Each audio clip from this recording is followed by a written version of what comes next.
la food en parlant de Danone, qui n'a pas une actualité absolument énorme. Ils parlent de leur nouveau programme. Je parle de l'actualité micro-entreprise. Le programme Danone débute avec 3 nouveaux partenariats, un plan d'affaires commun avec une signature avec la société de biosciences Chris Hansen dans ce programme qui s'appelle Renew Danone. En termes techniques, que peut-on dire, Daniel Cohen-Delara? Alors là, on a un graphique qui est également en données hebdomadaires.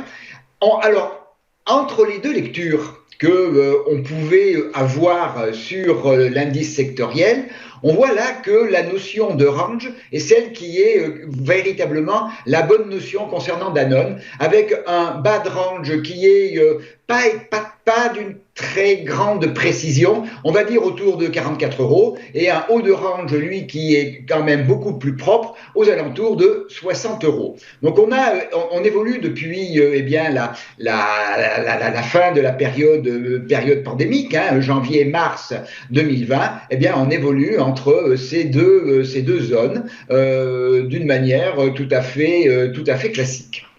Alors, Danone, on a des différences assez importantes par rapport au benchmark. Tout d'abord, on l'a vu tout à l'heure que la moyenne mobile 200, qui est quand même une des moyennes les plus usitées et qui fonctionne le mieux, la moyenne mobile 200, pour l'instant, elle tient, alors qu'elle était cassée au niveau du benchmark. Ça, c'est le premier élément. Deuxième élément, j'ai tracé entre le début du dernier rallye, qui a démarré comme là aussi beaucoup d'actions, beaucoup d'indices actions à l'automne de l'année dernière et qui s'est achevé à la fin du mois de mai. On est actuellement au contact du retracement 50%, ce retracement se trouvant à 52,50 €. Donc on a déjà une première zone qui est cette zone MM200, retracement 50%, et en plus ce niveau, exactement à 52,85 €, est un niveau qui a fait support en 2000, à la fin du printemps et à l'été 2000. C'est un niveau qui a fait résistance après avoir été cassé. On est revenu le tester quelque temps après, à l'automne 2000. C'est donc un niveau déjà de polarité. On est venu le tester en résistance début 2021. On a finalement réussi à le casser, puis on est revenu le tester. Donc, et cela à plusieurs reprises. Donc, ce niveau de 52,85 est un niveau vraiment majeur. C'est-à-dire que c'est à ce niveau-là, c'est également une ligne de partage des eaux, c'est à ce niveau-là que les choses vont se décider. On va prendre une zone 52,50, 52,85. De la même manière, en cas de rebond sur cette zone, dans les semaines à venir, on a un premier niveau qui est 56,43.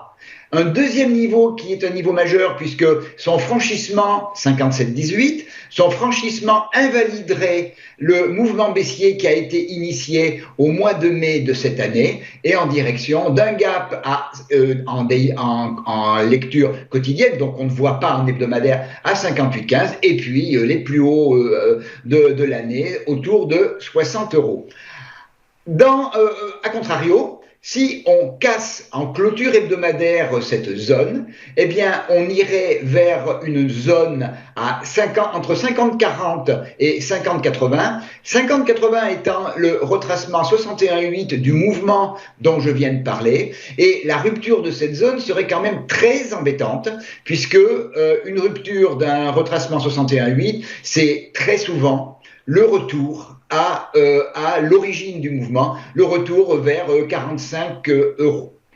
Alors là, j'ai plutôt un biais plutôt, je dirais, horizontal, où je pense que le rebond sur la zone est tout à fait possible. D'abord parce que la MM200 tient, et c'est quand même un élément qui est important. Et puis ce niveau, ça fait quand même maintenant, cette zone, ça fait quand même un mois et demi, que les vendeurs n'arrivent pas à imposer la prise en main sur le marché. Donc pour l'instant, il y a une bataille qui est importante dans cette zone-là, comme support, mais les vendeurs n'arrivent pas à casser la zone. Donc j'ai mais je suis plus optimiste que pour le benchmark concernant Danone.